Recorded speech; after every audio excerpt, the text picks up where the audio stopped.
ओम साईं राम। ओम साईं राम। बोलो साईनाथ महाराज की जय। प्रिय भक्तों, साईनाथ महाराज ने हमेशा दीन दुखियों की सेवा की। बाबा की शक्ति और महानता अपार है। बाबा के दर्शन से भक्तों को अनेक प्रकार से लाभ पहुंचता है। उनके दर्शन मात्र से अनेक निष्कपट और स्वस्थ बन गए, दुष्ट आत्मा पुण्य आत्मा में बदल गए, अनेक कुछ रोग से मुक्त हो गए, अनेक को मनोवांछित फल की प्राप्ति हुई। किसी प्रकार के अंजन, औषधि या जड़ी बूटी का सेवन किए बगैर बहुत से अंधों को पुनः दृष्टि प्राप्त हो गई। पंगुओं की पंगुता नष्ट हो गई। शिरडी प्रवास के शुरू के दिनों में बाबा दीन दुखियों की सेवा किया करते थे। वे शिरडी गांव में घूमकर बीमारियों का उपचार किया करते थे। शुरू में बाबा ने गांव में चिकित्सा कार्य भी किया। वे रोगी के लक्षण देखकर उसे दवा दिया करते थे। इस कार्य में उन्हें बहुत सफलता मिली और वे एक प्रसिद्ध हकीम बन गए। साईं बाबा भक्त के रोग का उपचार करने के साथ साथ उस रोग को अपने शरीर पर लेकर स्वयं कष्ट सहन भी किया करते थे। एक बार शिरडी गांव में प्लेग की महामारी फैल गई। तब अमरावती के श्री दादा साहेब खापड़े के छोटे पुत्र को तीव्र ज्वर हो गया। श्रीमती खापड़े भयभीत होकर घबराने लगी और वापस अपने घर अमरावती जाने का विचार करने लगी। बाबा प्रेम पूर्वक बोले, आकाश बादलों से घिरा है, लेकिन वर्षा होगी और भरपूर फसल होगी, फिर सभी बादल छट जाएंगे।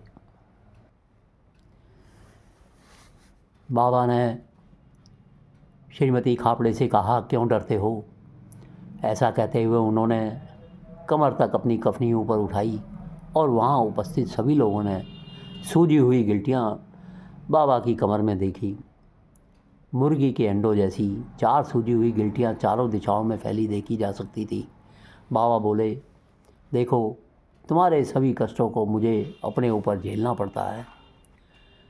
साईं बाबा रोगियों का उपचार करने के अलावा उनकी मुसीबतों को दूर करने के लिए अपने जीवन को खतरे में डाल दिया करते थे। दिवाली के शुभ अवसर पर धनतेरदशी के दिन बाबा धूनी के समीप बैठकर उसमें लकड़ी डाल रहे थे।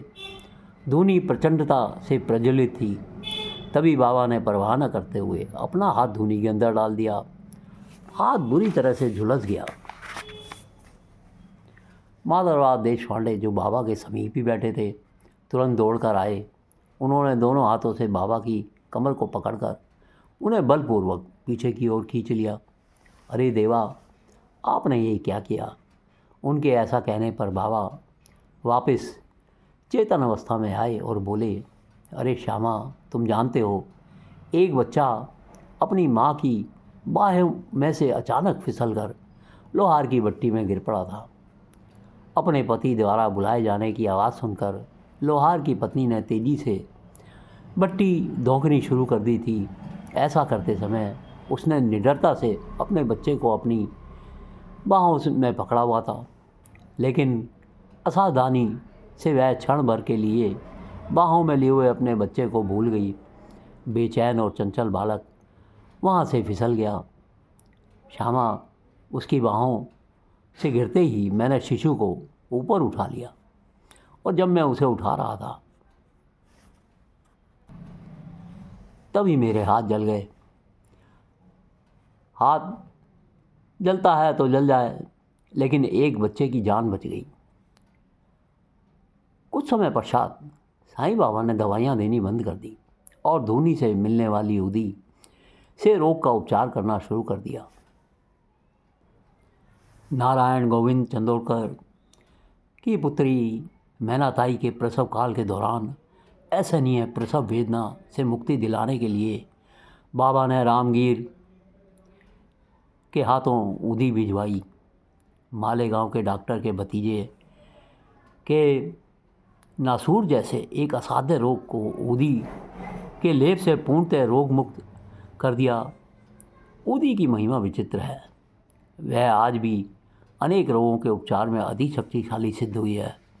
मन में भक्ति भाव रखकर इस उदी की शक्ति को देख वह तत्काल तुम्हारी सभी कठिनाइयाँ व कष्टों को दूर कर देगी, क्योंकि वह उसका स्वाभाविक गुण है।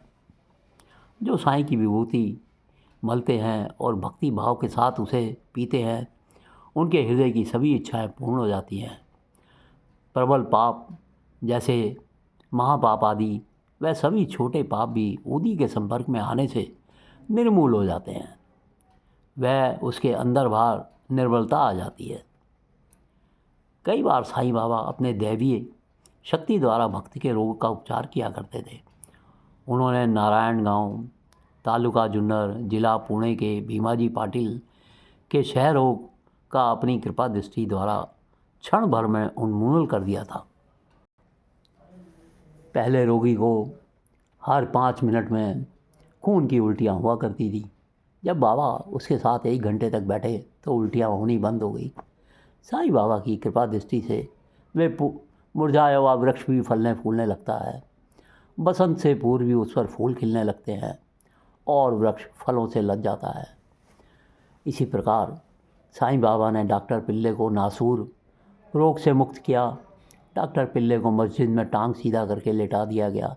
तब बाबा बोले, अभी एक कौवा आएगा और वह अपनी चोंच इस घाव पर मारेगा, तभी तुम शीघ्र अच्छे हो जाओगे। उसी समय अब्दुल मस्जिद में दियों में तेल डालने आए और गलती से उनका पाँव डॉक्टर पिल्ले की नासूर वाली टांग पर पड़ गया। नासूर फूट गया, उसमें से मवाद बहने लगा। पिल्ले आक्रोश के साथ चिल्लाए। धागे की तरह नासूर के 7 सजीव कीड़े घाव से बाहर निकले। ऐसे नहीं पीड़ा से पूर्णतः ठीक हो गई और इसके साथ कष्टों का भी अंत हो गया। शुरू में साईं बाबा रोगियों को दवाइयाँ देने के अलावा उनकी सेवा भी किया करते थे। बाद में आयु बढ़ने पर साईं बाबा के भक्तों की संख्या भी बढ़ गई। तब वे अपने किसी भक्त से रोगी की सेवा करवा दिया करते थे। एक असाध्य रोग से पीड़ित महिला साईं बाबा के पास आई। साईं बाबा ने अपनी एक महिला भक्त भीमाबाई को इस रोगी महिला को अपने घर में आश्रय देने का आदेश दिया। यह सुनकर मीनाबाई बोली, बाबा, यह महिला गंभीर बीमारी से ग्रस्त है, मैं इसे अपने घर में कैसे रखूं? बाबा बोले, क्या हुआ? अगर यह गंभीर रोग से पीड़ित है, यह मेरी नज़दीकी बहन है, इसे अपने घर ले जाओ। बाबा के आदेश के अनुसार भीमाबाई उस रोगी महिला को अपने घर ले गई। इसी प्रकार जब बालाजी पाटिल नेवासकर ने वापस अपने घर जाने के लिए बाबा से आज्ञा मांगी तो बाबा बोले, दगड़ू भाऊ बीमार है, उनकी देखभाल करके घर जाना। दगड़ू भाऊ काले कुष्ठ रोग से ग्रस्त थे। बाबा जी पाटिल दगड़ू के शरीर में से कीड़े निकालते, बहती हुई पस खून की सफाई करके उन्हें स्नान करवाते थे। ऐसा कुछ समय तक चला।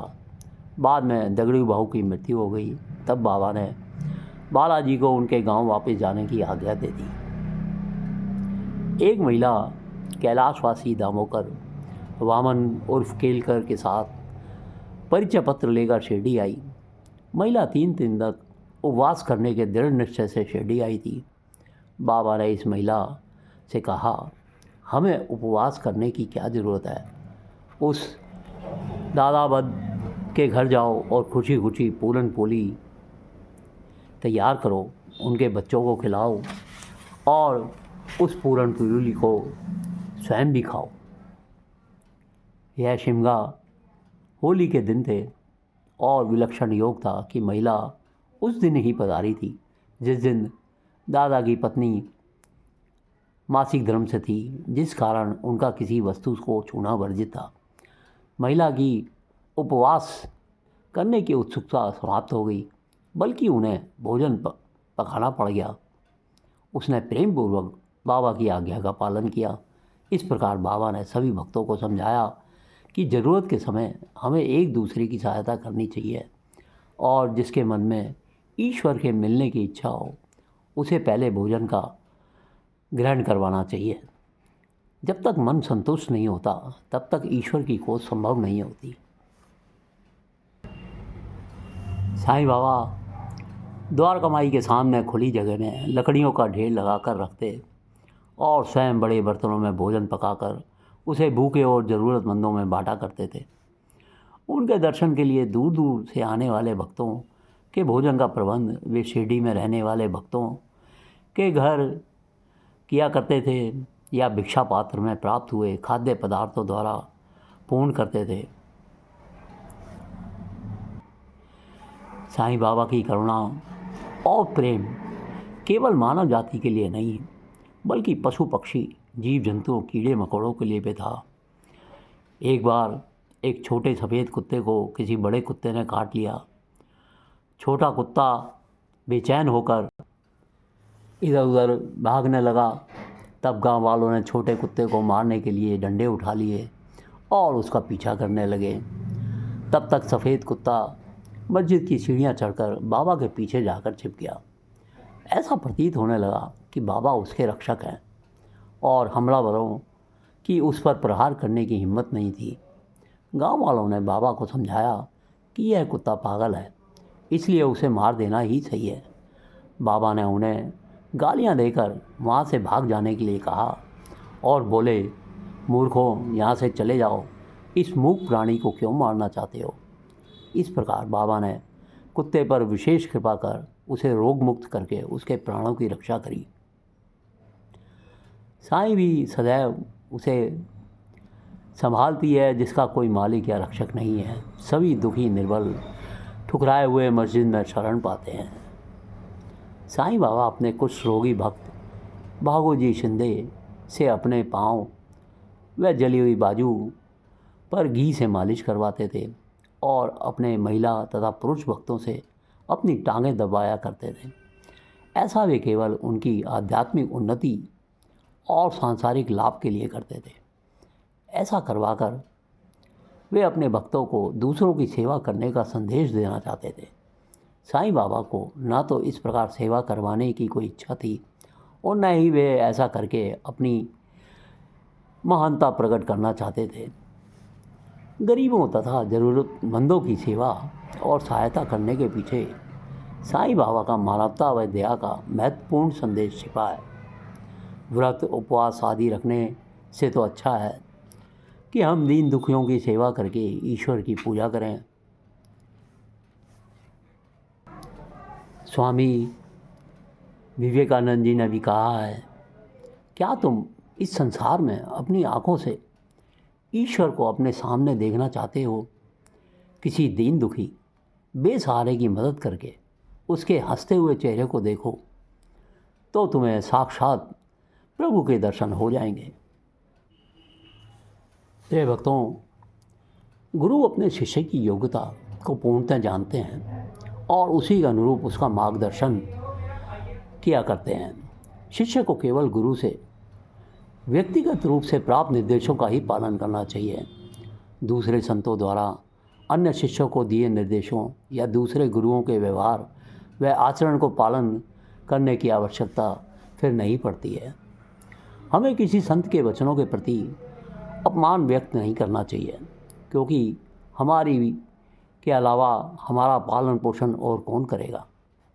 दूसरा व्यक्ति जो कुछ भी कहे हमें केवल उसे सुन लेना चाहिए, लेकिन हमारा उद्देश्य दृष्टि से ओझल नहीं होना चाहिए और अपना गुरु उपदेश कभी नहीं भूलना चाहिए। जैसा रोग वैसा ही निदान और वैसी ही औषधि या अनुमान जो सद्गुरु भव रोग के निवारण के लिए अपने शिष्य को देते हैं। गुरु जो स्वयं करते हैं उसका अनुकरण मत करो, लेकिन जो आज्ञा गुरु मुख से निकले आदरपूर्वक उसे व्यवहार में लाओ और उसके अनुसार आचरण करो। मन को केवल गुरु के ही शब्दों पर केंद्रित करो और नित्य उन्हीं का चिंतन करो, क्योंकि केवल वे ही तुम्हारे कल्याण का कारण होंगे। निरंतर इसका स्मरण रखो। जो भी गुरु तुम्हें बताते हैं वह पोथी पुराण है, वही इसका स्पष्टीकरण भी है। हमारा ध्यान मुख्य उपदेश पर होना चाहिए, क्योंकि हमारे लिए वे वेद हैं। किसी भी भक्त या शिष्य को मान सम्मान अपमान आदि से दूर रहना चाहिए। आध्यात्म के प्रति जिज्ञासु, ईर्ष्या रहित, मोह रहित, गुरु सेवा के प्रति समर्पित, ब्रह्म ज्ञान के लिए आतुर, दृढ़ और स्थिर अंतःकरण रखना चाहिए।